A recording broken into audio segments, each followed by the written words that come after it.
सारे खास मेहमान हमारे साथ जुड़ चुके हैं। भारतीय जनता पार्टी की राष्ट्रीय प्रवक्ता शाजिया इल्मी हमारे साथ जुड़ चुकी हैं। समाजवादी पार्टी के राष्ट्रीय प्रवक्ता अजीज खान साहब, कांग्रेस समर्थक और गांधी परिवार को करीब से जानने वाले तहसीन पूनावाला, राष्ट्रीय लोक मोर्चा के राष्ट्रीय प्रवक्ता Arvind Kumar Vajpayee ji, Sonia a biography 24 Akbar road, leaders, politicians, citizens के लेखक और वरिष्ठ पत्रकार राशिद किदवई साहब भी हमारे साथ जुड़ चुके हैं। अमर उजाला, सीएनबीसी, आवाज और दैनिक जागरण जैसी कई संस्थाओं में लंबे वक्त तक काम कर चुके पत्रकार हर्षवर्धन त्रिपाठी जी भी आपसे कुछ ही देर में हमारे साथ जुड़ने वाले हैं। आप सभी का बहुत बहुत स्वागत है। शुरुआत तहसीन आपसे कर रही हूँ। सबसे पहले तो मैं ये जानना चाहती हूँ कि अम्मी की तबीयत कैसी है? Thank you Rubika ji. Operation हो गया, अब she is recovering. Thank you so much. अल्लाह का शुक्र है। अब जरा मुझे ये बताइए, आपकी पार्टी की तबीयत कैसी है? पार्टी की तबीयत ठीक वैसी है जैसे देश के पार्लियामेंट की तबीयत है। आदरणीय प्रधानमंत्री चलना ही नहीं देना चाहते, ना पार्लियामेंट को, ना आदरणीय प्रधानमंत्री विपक्ष को बोलने देना चाहते। इसलिए आदरणीय स्पीकर ने कोई बात की और बहुत गंभीर बात की। रूबिका जी, मैं आपसे बिल्कुल इत्तेफाक रखता हूँ कि इतना पैसा 36 करोड़ खर्च हो गया अब तक पार्लियामेंट में, और हम सबकी अपेक्षा थी, छोड़ दीजिए मैं कांग्रेस को वोट करता हूँ, शायद कोई और बीजेपी को वोट करता, कि हमारे आदरणीय वजीर आजम आकर हमको संबोधित करे कम से कम लोकसभा में। पहली बार भारत के इतिहास में हुआ है कि इतने वर्षों के आजादी के बाद एक प्रधानमंत्री लोकसभा में नहीं बोल पाए। क्या है वो सुरक्षा? कहां है? अगर देश की सबसे सुरक्षित बिल्डिंग में प्रधानमंत्री नहीं बोल सकते। अब मैं स्पीकर साहब को बहुत गंभीरता से लेता हूं, 30 सेकंड में अपनी बात समाप्त करता हूं। आदरणीय स्पीकर ओम बिरला जी ने कहा कि आदरणीय प्रधानमंत्री पे हमला हो सकता था और कुछ विपक्ष की महिला सांसद, कांग्रेस की महिला सांसद उन पर अटैक करने वाले थे। ये any attack on the prime minister, physical attack को इम्यूनिटी किसी भी एमपी को नहीं है। इम्यूनिटी आपको बोलने की होती है, अटैक की नहीं होती। अगर मेरे प्रधानमंत्री पे अटैक होने वाला था और ये physical attack, it is akin to terrorist attack की बराबर होता है, आप उन एमपीज का नाम दीजिए, उन पर कार्रवाई कीजिए। सूत्रों के हवाले से नहीं, स्पीकर का यह दायित्व बनता है। छोड़ दीजिए मैं कांग्रेस के साथ हूं, मैं अपने स्पीकर के साथ खड़ा रहता अगर मैं मेरे पीएम पर फिजिकल अटैक होता। कैसे पीएम पे फिजिकल अटैक होगा? और स्पीकर क्या कर रहे हैं? अगर उनको पता है कि कोई साजिश हो रही, पीएम पे अटैक, फिजिकल अटैक पे। और या तो सुरक्षा नहीं, अमित शाह जी फेल हो गए और राशिद किदवाई जी बता देंगे क्योंकि पार्लियामेंट को वो कवर करते हैं, या तो स्पीकर गलत कह रहे, तीसरा कोई विकल्प हो नहीं सकता। और स्पीकर सही कह रहे तो स्पीकर शुड टेक एक्शन और इन पे कार्रवाई करनी चाहिए। मैं खड़ा हूं आपके साथ। Tehseen Poonawalla, now I will stop you here. जी, हम जी, भी कई दफा डिबेट करते हैं जी, और मैं तो बरसों से डिबेट कर रही हूँ, आप भी डिबेटर रहे हैं और यहाँ पर जितने भी लोग मौजूद हैं उनको भी इस बात का एहसास है।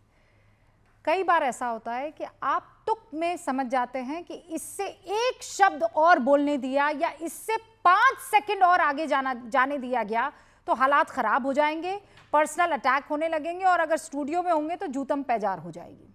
ठीक है, and that is where you just intervene and you stop them. इसका मतलब ये नहीं है कि हमने डेमोक्रेसी का हनन कर दिया, उनके बोलने की आजादी का हनन कर दिया। हमने सिर्फ ऐसा महसूस किया कि ऐसा हो सकता है, इतनी गर्मी है बातचीत में या इस तरीके के हालात बन रहे हैं, so better let's not do it. तो मैं मुझे नहीं पता है कि वहां पर क्या चल रहा था, किसी को नहीं पता है कि क्या चल रहा था, लेकिन जिस तरीके के हालात और आलम बन गए थे, क्या जरूरत थी वहां तमाम सांसदों को जाकर घेरेबंदी करने की? क्या जरूरत थी? मतलब बाकी सारी चीजें समझ में आ ही रही थी ना। मैं अब तक इस स्ट्रैटेजी को नहीं समझ पाई हूं। महिला सांसदों को आगे करके क्या बताने की कोशिश हो रही थी?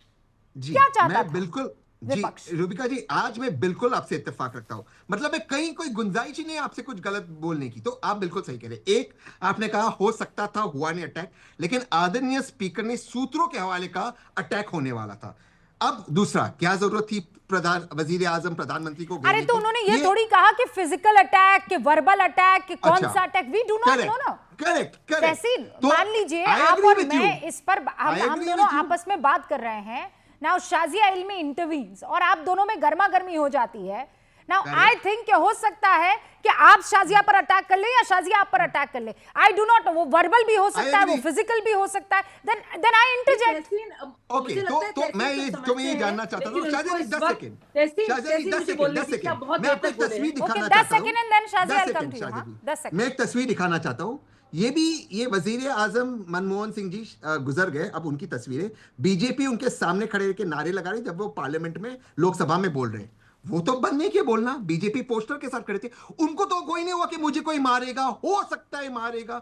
आज 75 साल की आजादी के बाद मदर ऑफ डेमोक्रेसी में प्रधानमंत्री को डर लगता है कि कोई उन्हें मारेगा। I also know and you also know। Tahseen please मत कीजिए। ये जिस तरीके नहीं, जिस तस्वीरें तो झूठ अरे नहीं सुनिए, बोलती ना। आपने कब सुना है उस दरमियान 2004 की बात है एकदम, तब नए नवेले बने थे प्रधानमंत्री मनमोहन सिंह। कब सुना मनमोहन तेरी कब्र खुदेगी? वो नफरत किसमें देखी आपने? उसका जवाब भारतीय जनता पार्टी के जवाब कितने सांसदों को आपने इस तरीके से छाती पीट पीट कर करेक्ट कब्र खोदने वाले बयान देख लियो? अब इस पर जवाब दे दीजिए। उससे पहले एक लाइन में प्रधानमंत्री मनमोहन सिंह रोए थे पार्लियामेंट में, ये कहते कि भाजपा सेशन नहीं चलने दे रहे और कह रहे कि मेरा प्रधानमंत्री चोरे सेशन नहीं चलने दे रहे और उनके पास कोई एविडेंस नहीं था। आप गोल पोस्ट, आप कह रहे हैं अटैक कैसे हो रहा है, आप कह रहे हैं कि कैसे इतना खतरनाक हो सकता था। मैं कह रही हूँ उस दरमियान इस तरीके के हालात नहीं थे कि इतनी नफरत थी सर पर चढ़ी हुई। शाजिया देखिए रुबिका जी, बहुत देर तक मैंने सुना तहसीन जी की बात को। तहसीन जी, आप क्या बात कर रहे हैं मनमोहन सिंह के वक्त की? आपको याद है अन्ना हजारे आंदोलन?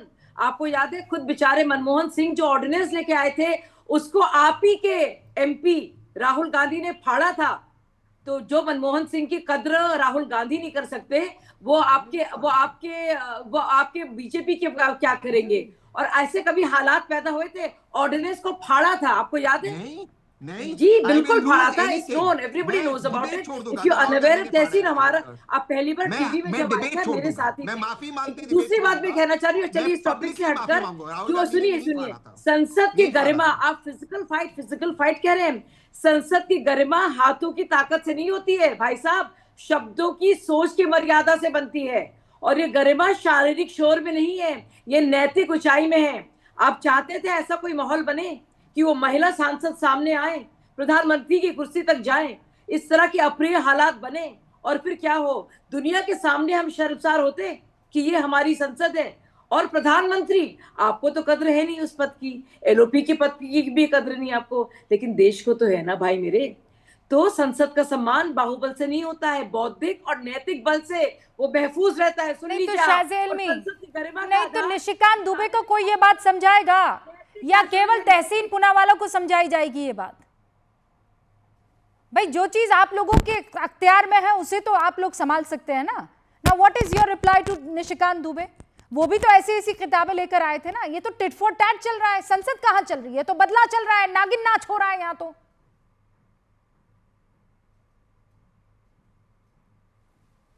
शाजिया अलमी, अच्छा तो आप ऐसी किताब को कोट करना चाह रहे हैं जो पब्लिश हुई नहीं है, बल्कि उस किताब को छोड़िए जिसको आप कोट कर रहे हैं उनकी बात को। और जो लेफ्टिनेंट जनरल है नॉर्दर्न कमांड के, जो बाकायदा रिपोर्ट कर रहे थे ट्रूप मूवमेंट पर, बाकायदा जनरल को, नरवणे जी को, उनकी पूरी टेस्टिमनी है। और उसी आर्टिकल में, उसी कैरावान मैगजीन में उसका जिक्र है। सवाल तो मैं तहसीन पूनावाला से पूछ लूंगी, लेकिन जो किताबें यार हिंदुस्तान में बैन है, निशिकांत दुबे भी तो वो किताबें लेकर आए थे ना नेहरू जी और इंदिरा जी पर बोलने के लिए। शाजिया जी, राहुल गांधी, आप दोनों की तरफ से यही काम तो हो रहा है, कौन लेगा मॉरल हाई ग्राउंड? रूबिका जी, ये जो किताबें निशिकांत दुबे जी कोट कर रहे थे, ये तो बाकायदा पब्लिश्ड है। तो आप इसमें बड़ा हर्ज हो रहा है। अगर हम लोग उनको आईना दिखा रहे हैं और बता रहे हैं कि, और हम तो सही कर रहे थे, वो आर्टिकल्स नहीं थे, वो कोई एक्सर्प्ट्स नहीं थे, वो कोई अंश नहीं थे, वो अनपब्लिश नहीं थे, वो मेमोइर्स ऐसे नहीं थे जो क्लियर नहीं हुए हैं, वो बाकायदा किताबें हैं, उसमें बाकायदा तथ्य हैं। जब निशिकांत दुबे कर रहे थे तो बड़ा तकलीफ हो रही है आपको, उसको टिट फॉर टैट माना जा रहा है। और आप अपने देश को एम्बैरस करने के लिए जलील कर रहे हैं आप आर्मी को। आप executive, national executive, prime minister के ऑफिस, डिफेंस मिनिस्टर के ऑफिस और आर्मी के बीच में So you stand by Nishikant Dubey, you stand by Nishikant Dubey, है ना? नहीं, फिर वो किताबें कोट करे, ये किताबें कैसे ले आए जो पब्लिश नहीं हुई है? मैं ये कह रही हूँ कि देश को इन चीजों में, चाहे वो राहुल गांधी करे कि निशिकांत दुबे करे, मैं यहाँ ये स्कोर करने की जगह नहीं है। मतलब पार्लियामेंट तो मुझे नहीं लगता है। राशिद किदवई साहब, जब मतलब राहुल गांधी ने भाषण दिया उसके बाद से हंगामा और हंगामा रुकने का नाम ही नहीं ले रहा है। मुझे लगता है एक नया प्रेसिडेंट सेट हो गया है कि इससे और कितना नीचे जाया जा सके। देखिए रूबिका, पार्लियामेंट जो है वो मर्यादा और गरिमा के मापदंडों पर चलती है। उसमें एक हाथ से ताली नहीं बजती। जो हम देख रहे हैं उसमें दरअसल काफी समय से जो विपक्ष और सत्ता पक्ष में जो विश्वास और आदर और सम्मान का एक दूसरे के प्रति भाव होना चाहिए, उसका अभाव है। तथ्य जो दोनों साइड से दिए जाते हैं वो तोड़ मरोड़ के पेश करते हैं। मैं आपको 2-3 मिसालें देना चाहूंगा। प्रधानमंत्री की सिक्योरिटी जो है वो ब्लू बुक होती है, एसपीजी होती है, मल्टी लेयर्ड होती है। लोकसभा का स्पीकर जो है वो पार्लियामेंट, पूरी पार्लियामेंट के सुरक्षा का इंचार्ज होता है। और अगर उसमें कोई चूक या खामी होती है, मतलब जो फिजिकल बात जो हम कर रहे हैं, तो उसका जिम्मेदार भी स्पीकर होता है और उस पर कार्रवाई होनी चाहिए। प्रधानमंत्री इंदिरा गांधी के ऊपर पत्थर मार के अटैक हुआ था, उनकी नाक टूट गई थी, नाक से खून निकला था उड़ीसा में, वो देश की प्रधानमंत्री थी। बाद में उनकी हत्या भी हुई। राजीव गांधी के ऊपर भी हमला हुआ और उसमें उनकी हत्या हुई। तमाम एक पूरा इतिहास है। तो हमें इसको लेके बहुत ज्यादा संवेदनशील रहना चाहिए। जहां तक किताबों की बात है रुबिका, हमें उसको भी थोड़ा तथ्यात्मक रूप से देखना चाहिए। जनरल नरावने ने अपनी जो भी उनके हवाले से कहा जा रहा है उसको कोई खंडन नहीं किया। वो किताब छप चुकी है, उसका वितरण के ऊपर सरकार ने रोक लगा रखी है। जो किताबों का हवाला दिया एवो बताई की किताब, उसमें शी नाम का जो चैप्टर था वो उसमें हटा दिया था, वो छपी हुई किताब में नहीं है। लेकिन ये तमाम बात का बतंगड़ बनाने का कोई फायदा नहीं है। और एक आखिरी बात मैं आपसे कहूंगा रुबिका, आपने जो अभी तथ्य पेश किए कि इतने घंटे नहीं चले और इतने लाख करोड़ का नुकसान हुआ, कोई 1951 से लेकर के 2014 तक का हिसाब देगा? 500 घंटों का तो मैंने कैलकुलेशन किया है। आप उसका उस टाइम की करेंसी का कैलकुलेट करिए, कौन विपक्ष में था। तो ये तो बहुत इलिटिस्ट बात करना है कि टैक्स पेयर का नुकसान हो रहा है, मैं टैक्स पेयर हूं। दरअसल ये अरुण जेटली और सुषमा स्वराज दोनों ने ये बात कही थी और खुलेआम अलग ऐलान कहा था कि disruption is very much part and parcel of democratic process. Understand, part and parcel तक तो समझ में आता है रशीद साहब, लेकिन जब आप उसको मेन चीज बना दे, कहां काम हो पा रहा है बताइए? मतलब घंटों को हिसाब दे दे। अब आप ये कह देना कि ये सरकार का काम है, सरकार का नहीं। मुझे लगता है ये 50-50 है। दोनों को इस बात का ख्याल रखना होगा कि सदन को चलने देना है। अजीज साहब, मैं आपकी टिप्पणी चाहूंगी और उसके बाद मुझे ये जानकारी मिली है कि कुछ मिसहैप हो गया है, आप ज्यादा देर तक हमारे साथ नहीं टिक पाएंगे, रुक पाएंगे, और इसीलिए आप अपनी बात रख ले पहले। देखिए रुबिका जी, इसमें बहुत लंबी बात नहीं कहनी है। जो कुछ इंसिडेंट मैं देख रहा हूं लगातार पिछले 2-3 दिनों में हो रहा है पार्लियामेंट को लेकर के, और जिस तरह माननीय प्रधानमंत्री जी को बोलना था लोकसभा में, वाकई में ये बहुत दुखद है कि जिस तरह तमाम चीजें निकल करके आई। स्पीकर साहब ने जो सवाल खड़ा किया और जिस तरीके की बातें कही कि माननीय प्रधानमंत्री महोदय के लिए खतरा है, तो ये वाकई में संसद है और जो दुनिया का, या यहां तक कह सकते हैं कि इस मुल्क का सबसे सेफेस्ट जगह है। अगर वो उस जगह पर खतरा है तो मुझे लग रहा है कि फिर एक आम जनता और एक आम लोग हर जगह मेरे ख्याल से खतरा महसूस करेंगे। जहां पर इतनी हाई सिक्योरिटी होती है, हाई सिक्योरिटी अलर्ट होता है, उसके बाद इस तरीके की बात आई, तो मुझे लग रहा है कि कहीं ना कहीं कुछ ऐसी बात रही कि शायद माननीय मोदी जी शायद बोलना नहीं चाह रहे थे, या शायद विपक्ष का जवाब नहीं देना चाह रहे थे, क्योंकि बहुत सारे सवाल खड़े हो गए और वो सवाल नहीं, तो राज्यसभा में क्या है? उस सवाल का जवाब राज्यसभा में कैसे दे दिया अजीज भाई? ये क्या बात? राज्यसभा में अरे थोड़ी तो अपनी जिम्मेदारी आप ले लेना। आपने देखा कि क्या हड़बड़ाहट थी और क्या क्या मुझे अच्छे से याद पड़ता है। आप लोग वही लोग हैं जो मणिपुर पर बोलिए, मणिपुर पर बोलिए, और जब प्रधानमंत्री बोलते हैं तो वॉकआउट कर जाते हैं। फिर आप कहते हैं फला पर बोलिए, फला पर बोलिए, और फिर उस मुद्दे पर बोलते हैं तो आप लोग नारेबाजी शुरू कर देते हैं। अभिभाषण पर आप जवाब चाह रहे थे और वहां वेल में जाकर तमाम महिला सांसदों को खड़ा कर दिया गया, और उसके बाद जब लोकसभा स्पीकर किसी तरह का कोई डिसीजन लेते हैं तो आप कहते हैं ये तो बहुत बड़ी चूक है प्रधानमंत्री को। तो आप चाहते थे कि जो आप लोगों ने स्ट्रैटेजी तय की है वो स्ट्रैटेजी मुकम्मल हो जानी चाहिए थी। लोकसभा स्पीकर ने जो कुछ किया वो गलत किया, आप जो कर रहे हैं वो एकदम सही कर रहे हैं।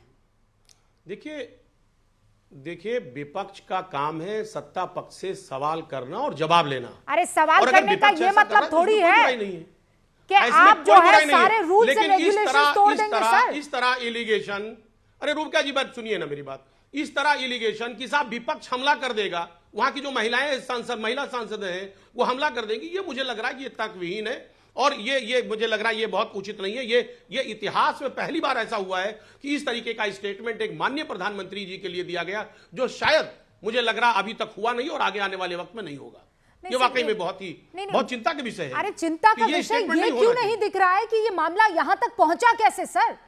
मैं कह रही हूं कि आप लोग सब मिलजुल कर एक there something called as respecting the chair, इस बात का ख्याल आप लोग रखने से क्यों अपने आप को दूर कर पाते हैं? मैं ये नहीं समझ रही हूं।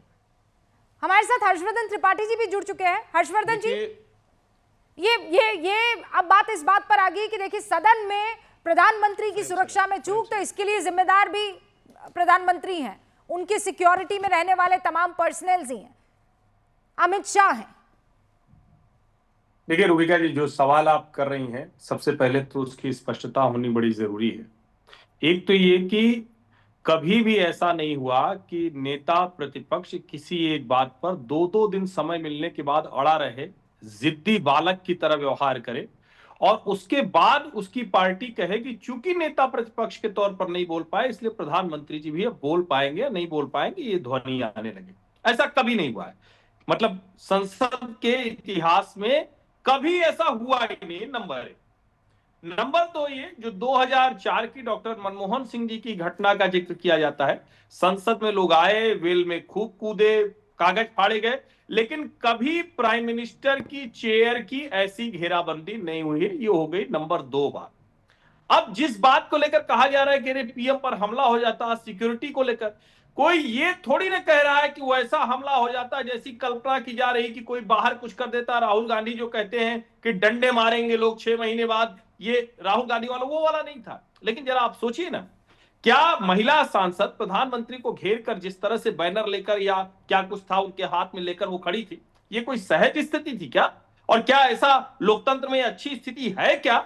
आप धरना, प्रदर्शन, नारेबाजी, पिछली बार भी जब प्रधानमंत्री बोल रहे थे, राहुल गांधी जब बोले तो सबने सुना, जब प्रधानमंत्री बोल रहे थे तो उन्हीं के चेयर के आगे पूरा विपक्ष, और बाकायदा दिखा कि राहुल गांधी भी कह रहे हैं कि जाओ जाओ, पूरा विपक्ष आकर खड़ा हुआ।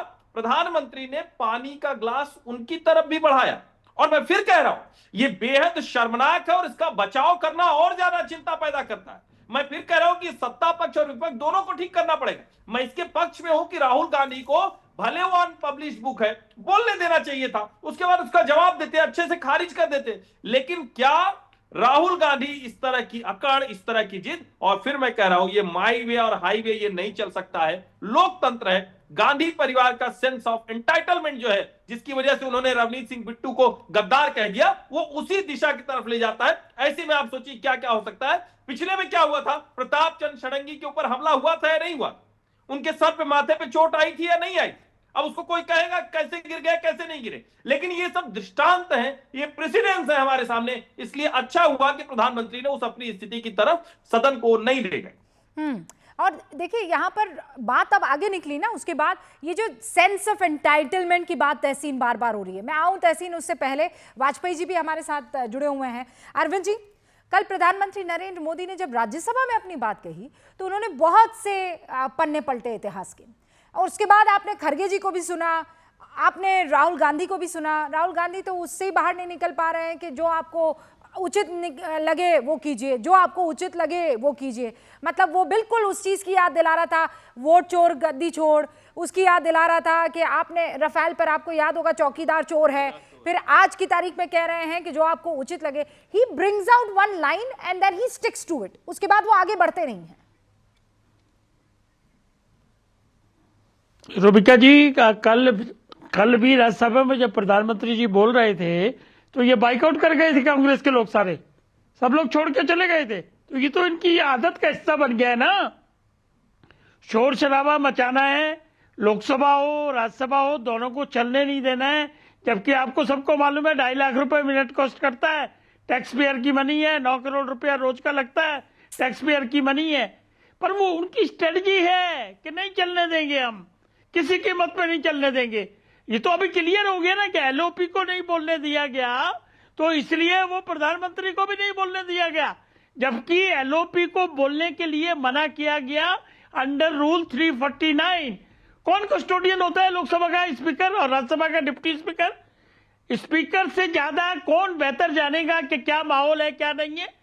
और ये जो कह रहे हैं कि अभी एसपी जी है और ये है और वो है, कोई जब दरवाजे बंद हो जाते हैं तो कोई एसपीजी अंदर नहीं आती है, कोई सिक्योरिटी अंदर नहीं आती है। और सारंगी साहब का एग्जाम्पल बिल्कुल सही दिया, उनके माथे पे चोटें आई थी। तो ये तो हो चुका है। और अगर ऐसी परिस्थिति में लोकसभा स्पीकर ने ये सजेस्ट किया कि आप मत आइए, तो उसको भी ये बिल्कुल अग्री नहीं कर रहे हैं। बल इनको वो तो क्या बताऊं भाई, उनको कंडेम कर रहा। मेरी एक बात सुनिए ना, तहसीन भाई को और कांग्रेस को, तहसीन को छोड़िए, कांग्रेस को कंडेम करना चाहिए कि नहीं जी नहीं, इस तरह के कोई हालात बनने का मतलब नहीं होता। हम देखते हैं कैसे इस तरह की बात नहीं होगी। और प्रधानमंत्री को आना चाहिए, बोलना चाहिए। ये तो नहीं कहा उन्होंने ये बात नहीं कही है, बल्कि स्पीकर साहब की जो असेसमेंट है उसको क्वेश्चनिंग कर रहे हैं। हाँ। उसको क्वेश्चनिंग कर रहे हैं कि स्पीकर साहब के उसमें छुप रहे हैं पीछे। मतलब हमें ये नहीं समझ रहा, मोहब्बत की दुकान खोलने चले थे, संविधान की दुहाई देते हैं, लोकतंत्र की दुहाई देते हैं, और प्रधानमंत्री को रोज नई गालियां देते हैं। रशीद साहब, कल भी एक प्रवक्ता सब आए थे यहाँ बैठे आपके, और कायर बोल के गए हैं। मैंने ऑब्जेक्शन किया, मैंने कहा ये मत करिए, लेकिन कहाँ मानने वाले लोग हैं।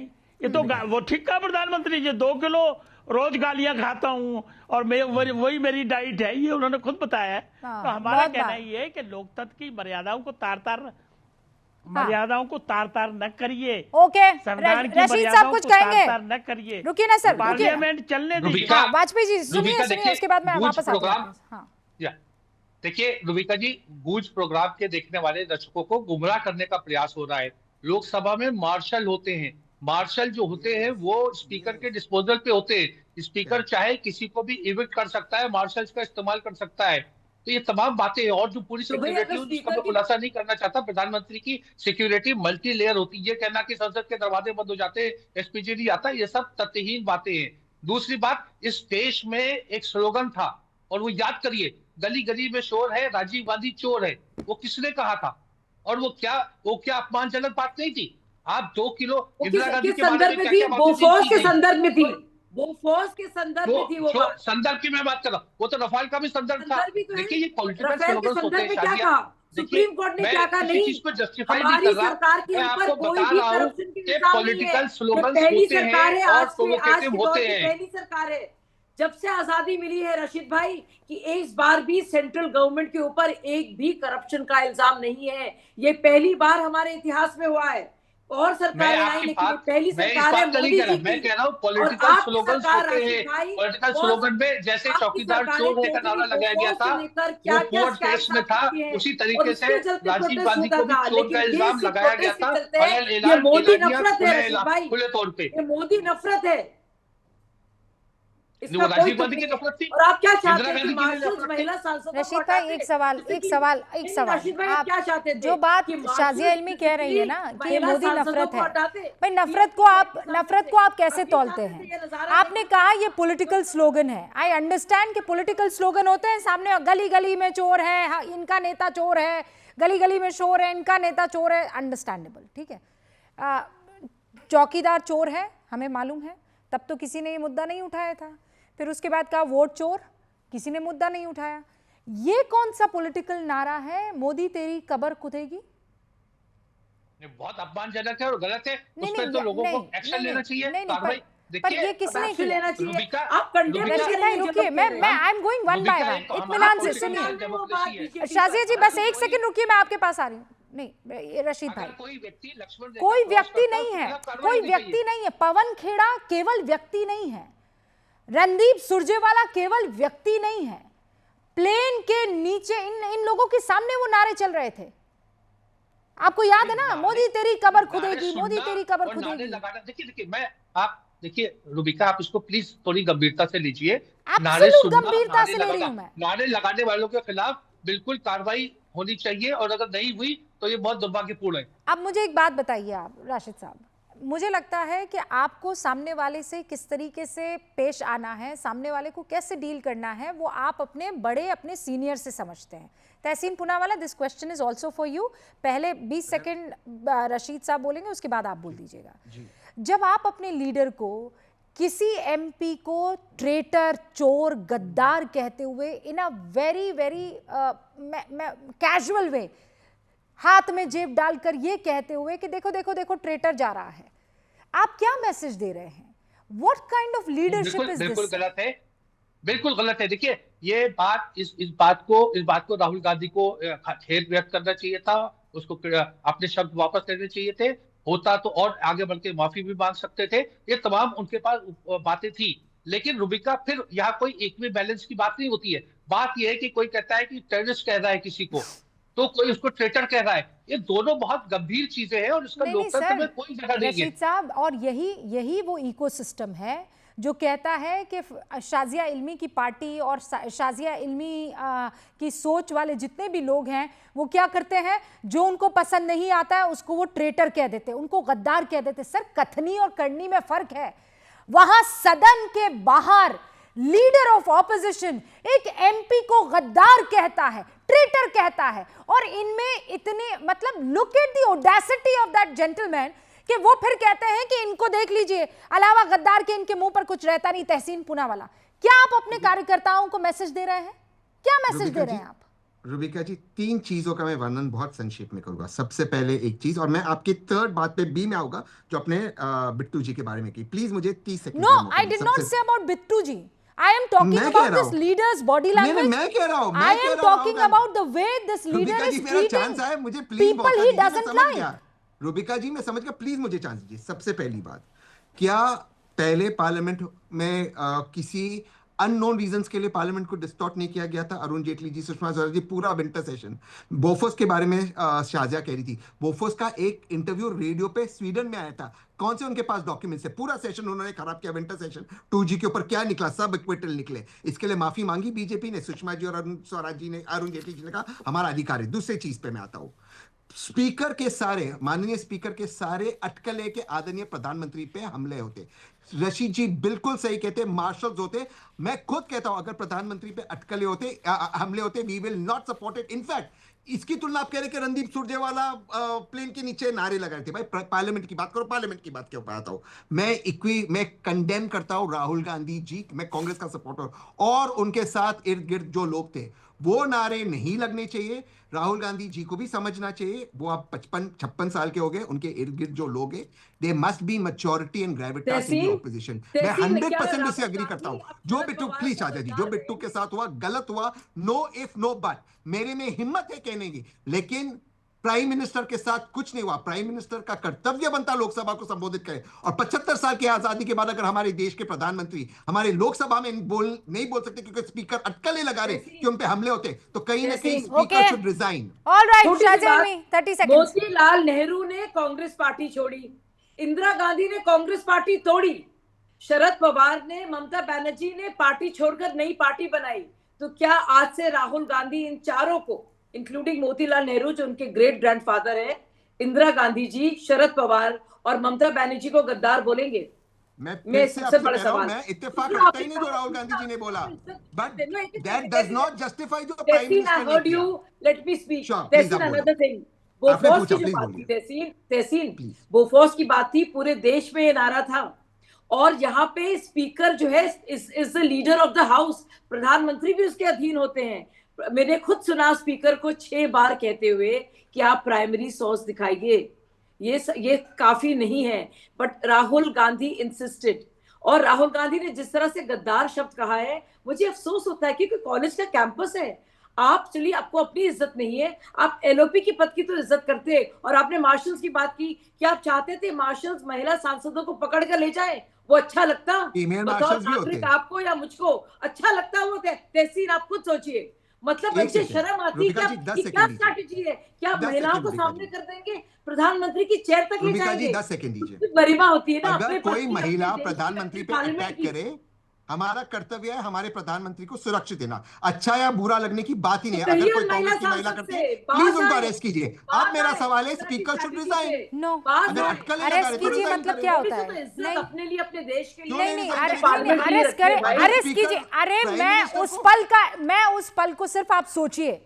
हाँ हर्षवर्धन जी, सिर्फ ये सोचिए कि किसी तरह से हाथ में वो बाकायदा उनके हाथ में प्लकार्ड था, कोई उठाकर प्लकार्ड इस तरफ कर देता है, उस तरफ कर देता, या जोर जोर से नारेबाजी करने लगता, और उसके बाद मार्शल्स आ जाते, तो फिर क्या होता? क्या स्थिति बनती?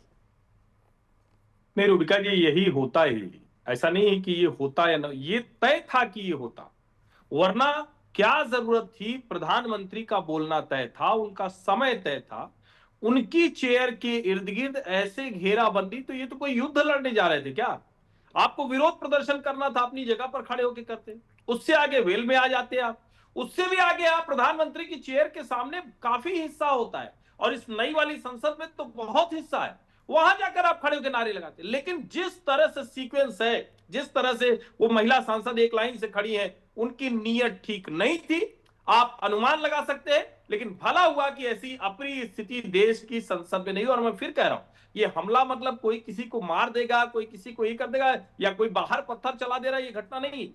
सांसदों ने ऐसी रणनीति बनाई, विपक्षी सांसदों ने, ये ज्यादा बड़ी चिंता की बात है। उस दृश्य की कल्पना करना, मतलब हम लोग जो कह रहे हैं वो नहीं हुआ, ये बड़ा अच्छा है। देखिए, एक श्रीकांत दरगद है जो कह रहे हैं, रूबिका जी मेरा सवाल सिर्फ ये है कि जब राष्ट्रपति के अभिवादन के ऊपर बात करनी थी तो राहुल गांधी क्यों चीन के ऊपर संबोधन रख रहे थे? राहुल गांधी हर बार जो विषय होता है उस पर बात क्यों नहीं करते हैं? ये वो सवाल पूछ रहे हैं। कई ऐसे लोग हैं जो ये कह रहे हैं कि कांग्रेस वहां सदन में रहकर सवाल पूछे, फिर जवाब आए, ना समझ में आए तो दोबारा सवाल पूछे, लेकिन संसद में शोर गुल्ला, ये हमारे टैक्स का पैसा जो है वो बर्बाद हो रहा है। एक मीरुल लूथरा भी ऐसी ही एक बात कह रही हैं, और बीना तलसी करके हैं वो भी यही बातें कह रही हैं। कुल मिलाकर दर्शक देख रहे हैं और उनको ये बात पसंद नहीं आ रही है कि संसद में उनका वक्त जाया हो रहा है। मुझे तो वक्त इतनी इजाज़त दे रहा है, और हमारी बहस देखिए कितनी शानदार थी। मतलब तमाम सांसद शायद गूंज से ही सीख ले कि अपनी कड़वी से कड़वी बात कहनी है, कह दीजिए, मर्यादा में रहते हुए सीखेंगे बात। बहुत बहुत शुक्रिया आप सभी का हमारे साथ जुड़ने के लिए। देखते रहिए न्यूज़ 18।